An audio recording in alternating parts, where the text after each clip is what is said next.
اللہ علیہ وسلم کو حقیقت میں اطلاع ملتی کہ آپ شہید ہو گئے تو کیا آپ نہ روتے؟ آپ صلی اللہ علیہ وسلم کو اپنی نواسی آپ کی گود میں تھی, اس کا انتقال ہوا, آپ کی آنکھوں سے آنسو جاری ہوئے. صحابہ نے کہا یا رسول اللہ آپ تو ہمیں صبر کی تلقین کرتے ہیں, آج آپ رو رہے ہیں. تو فرمائیے اللہ کی رحمت ہے, یہ تو اللہ کی رحمت ہے بھائی, اولاد ہے میری. تو کیا جب حضرت وہ جو آپ صلی اللہ علیہ وسلم کی نواسی کا انتقال کی تاریخ آئے گی تو ہم سب روئیں گے بیٹھ کے؟ بولو نا بھائی. تو کہاں کی کہاں لگا دیتے ہیں. دیکھو ہر بدعت کو جائز کرنے کے لیے نا کچھ دلیل ہر ایک کو مل جاتی ہے. تو میں بار بار کہتا ہوں جو شیعہ حضرات ہیں ان کا مسلک ہے, وہ تو صحابہ کو نہیں مانتے, تو ان کا جو مسلک ہے ان کو کرنے دیں, ان کے کام میں ٹانگ نہ اڑائیں, نہ ان سے بحث کریں, نہ ان کے کام میں ٹانگ اڑائیں. بولے بھائی آپ کا مسلک ہے آپ کریں. میں کہتا ہوں جو سنی لوگ ہیں جن کے اصول ہی الگ ہیں ان سے, وہ یہ سب کیوں کر رہے ہیں؟ بھائی یا تو ادھر ہو جاؤ, شیعہ بن جاؤ, کس نے روکا ہے؟ کوئی گورنمنٹ کی طرف سے پابندی تھوڑی ہے, کوئی پابندی نہیں ہے. آپ شیعہ بن جائے کوئی نہیں روکے گا آپ کو. کوئی شیعہ سنی بننا چاہے اسے کوئی نہیں روکتا, کوئی سنی شیعہ بننا چاہے اسے کوئی نہیں روکتا. لیکن جب آپ سنی ہیں تو پھر آپ کو ان اصولوں پہ چلنا پڑے گا جو اہل سنت والجماعت علماء نے بتائے ہیں. اہل سنت والجماعت کے ہاں رونا عبادت نہیں ہے. ہاں آپ نے کسی دن کربلا کا واقعہ سنا, چاہے محرم میں سنا, ربیع الاول میں سنا, حضرت حسین رضی اللہ تعالیٰ عنہ کی ایک جو دردناک شہادت کا واقعہ آپ نے سنا, آپ کو رونا آ گیا, تو یہ عین ایمان کی علامت. میرے بیان اب ویڈیو ریکارڈ ہوتے ہیں, پہلے ریکارڈ نہیں ہوتے تھے, آڈیو چلتے تھے. تو میں نے 2 دفعہ زندگی میں پہلی دفعہ جب یہ واقعہ بیان سنا, بیان کے دوران میں بھی رو رہا تھا اور سننے والے بھی رو رہے تھے, نیچرلی آ گیا رونا. پھر دوبارہ میں نے یہ واقعہ بیان کیا, مجھے بھی رونا آ گیا اور سننے والوں کو بھی آ گیا. یہ نیچرل جو آ گیا. لیکن اگر میں اس لیے بیٹھوں کہ میں روؤں, آج میں پروگرام ہے باقاعدہ, بولو بھائی, رونے کا, اور آپ کو بھی رلاؤں گا. اور وہ محرم کا واقعہ میں اگر ربیع الاول میں بیان کروں گا تو رونا آ گیا مجھے. تو جو خود سے کسی کا واقعہ سن کے رونا آ جائے اس پہ پابندی نہیں ہے, بلکہ اہل بیت سے محبت کی علامت ہے. لیکن یہ واقعہ جب ہم نے بیان کیا حضرت حسین کا تو مجھے رونا آیا. بالکل اسی طرح رونا جب حضرت عثمان کا واقعہ بیان کیا تو بھی آیا. ظلم تو ان پر بھی ہوا تھا, کوئی کم تھوڑی ہوا تھا. بلکہ مجھے یاد ہے جب میں نے پہلی دفعہ نبی صلی اللہ علیہ وسلم کی سیرت پڑھی, بالکل چھوٹا بچہ تھا میں اس وقت, میری عمر 9 یا 10 سال ہوگی, اور وہ آپ صلی اللہ علیہ وسلم کی وفات کا واقعہ لکھا تھا. تو اتنے بچے میں تو اتنی سمجھ نہیں ہوتی, لیکن جب مجھے یاد ہے میں پڑھ رہا تھا تو مسلسل آنکھوں سے آنسو بہ رہے تھے. ایسا دردناک واقعہ نبی صلی اللہ علیہ وسلم کی وفات کا. تو وہ تو کسی کے بھی وفات کی خبر جب ہم سنتے ہیں تو نیچرلی رونا آتا ہے انسان کو. کبھی وہ انسان کوشش تو برداشت کرنی چاہیے. لیکن اب ہمارے ہاں واقعات سنا کے باقاعدہ رونے کے پروگرام ہوتے ہیں. یہ اسلام کی تعلیمات نہیں ہے, یہ اسلام کی تعلیمات نہیں ہے. کیونکہ اسلام میں صبر کا حکم ہے. جو خود سے رونا آ جائے نا انسان کو تو وہ ایک نیچرلی ہے. اور کربلا کا واقعہ صرف اس نیت سے بیان کرنا کہ تاکہ میں بھی روؤں آپ بھی رو, یہ غلط ہے. یہ اہل سنت والجماعت کے ہاں یہ اسلامی تعلیمات کے منافی ہے. سمجھ میں آ رہی ہے بات کہ نہیں آ رہی؟ اور کسی مخصوص دن کے ساتھ تو ویسے بھی خاص نہیں ہے یہ. اور ویسے بھی شریعت میں صحیح بخاری مسلم کی حدیث ہے, آپ صلی اللہ علیہ وسلم نے نوحہ کرنے والی عورتوں پہ لعنت, نیاحہ کہتے ہیں چیخنا چلانا. آپ کو پتہ ہے زمانے جاہلیت میں جب کسی کی میت ہوتی تھی تو باقاعدہ پیسے دے کے عورتوں کو رلوایا جاتا تھا, پیسے دے کے. آج بھی بہت جگہوں پہ یہ ہو رہا ہے, پیسے دے کے رلوایا جاتا ہے.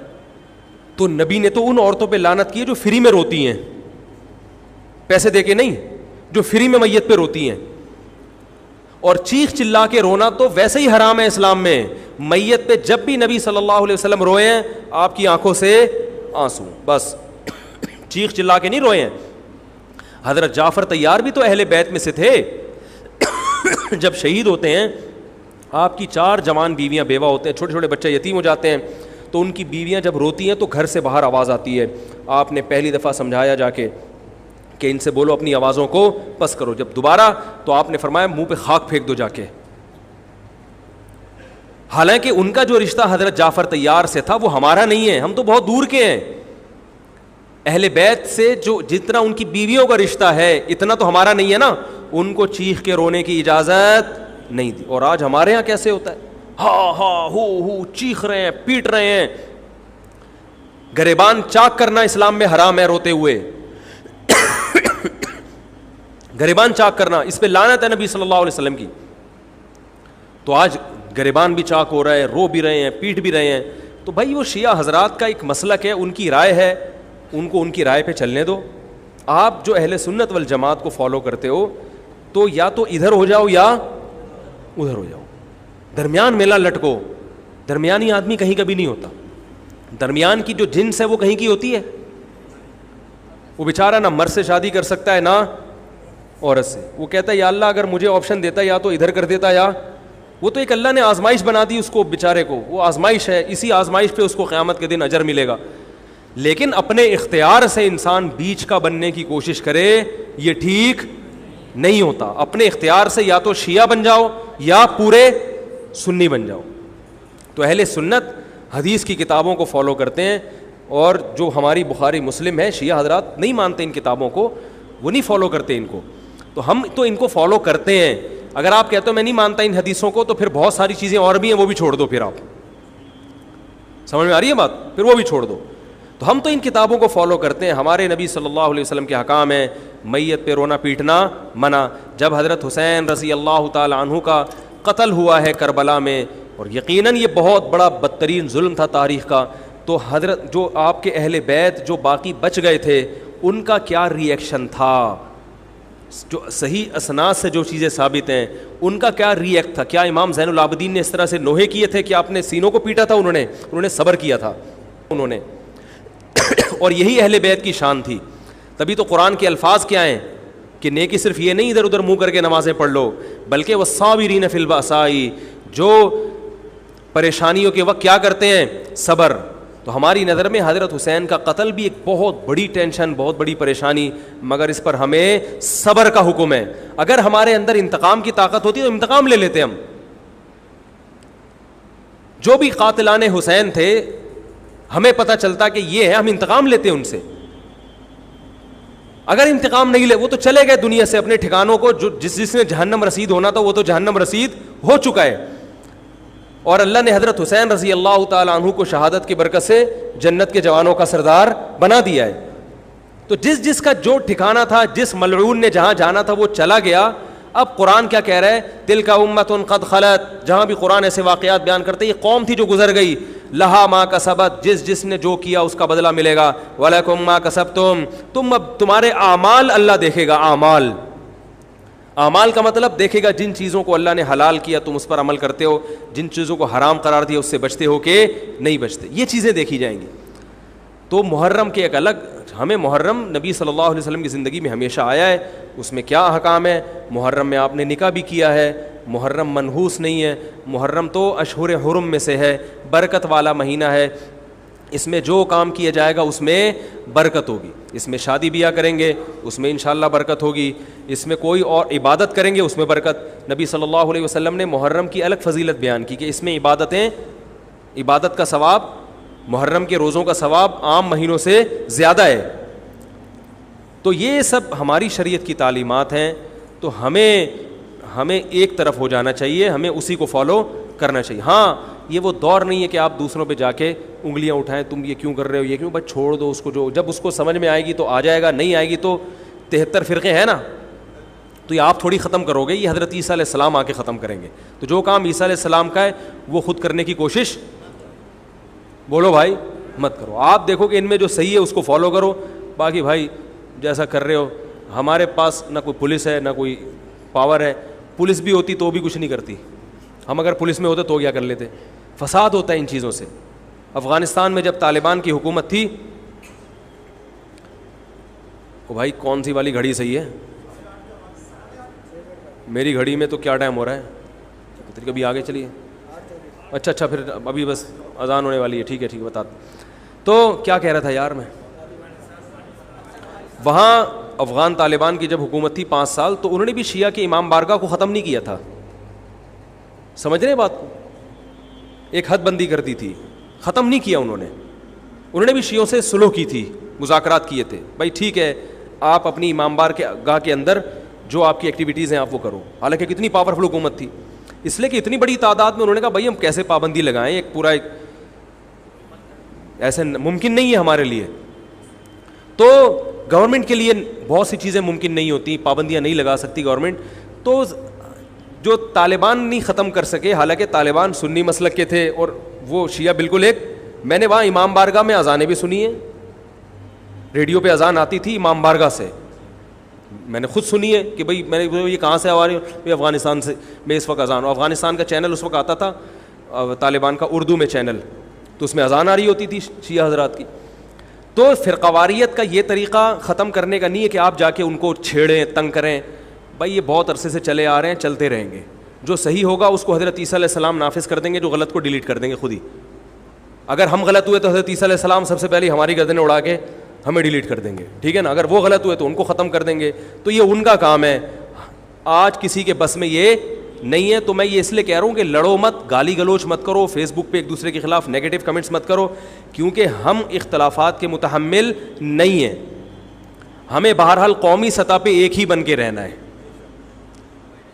پاکستان کے مقابلے میں جو ہمارے دشمن ہیں ان کے مقابلے میں ہمیں ایک بن کے رہنا. جہاں تک مذہب کا تعلق ہے, بھائی آپ کا مسلک اجازت دیتا ہے آپ کریں, ہمارا مسلک ہمیں اس کی اجازت, ہمارا مسلک ہمیں ماتم دیکھنے کی بھی اجازت نہیں دیتا. سمجھ میں آ رہی ہے بات؟ ہمیں دیکھنے کی بھی اجازت نہیں, ہم دیکھیں گے بھی نہیں. آپ کا مسلک ہے آپ کریں. تو لڑنا بھڑنا نہیں ہے. میں صرف یہ کہہ رہا ہوں کہ ایک طرف ہو جاؤ, یا ادھر یا بولو بھائی ادھر ہو جاؤ. تو ہم یہ چیزوں کو غلط سمجھتے ہیں, نہ ماتم کو جائز سمجھتے ہیں, نہ رونے پیٹنے کو جائز سمجھتے ہیں. جس طرح سے رویا جا رہا ہے, کسی کو واقعہ کربلا سن کے رونا آ جائے, یہ ایمان کی علامت ہے اہل بیت. لیکن یہ کوئی سنت عمل نہیں ہے کہ باقاعدہ اس کو رلانے کے لیے آرڈر پہ بٹھایا جائے کہ چلو کربلا کا واقعہ سن کے رونا سنت ہے تو آپ بیٹھو تو رو. لفظوں میں اسلام کو ڈیفائن کیا ہے کہ کلو من الطیبات, پاکیزہ کھاؤ اور عمل بھی پاکیزہ کرو. تو جو اصل بات میں یہ محرم ہی کے حوالے سے یہ آیت کا میں نے انتخاب کیا تھا کہ جب آپ پاکیزہ کام کریں گے اور پاکیزہ کھائیں گے تو اس سے آپ لوگوں کو اچھے لگیں گے اور لوگوں کا دل چاہے گا کہ آپ جیسے بن جائیں. سمجھ میں آ رہی بات؟ ایک مثال دیتا ہوں.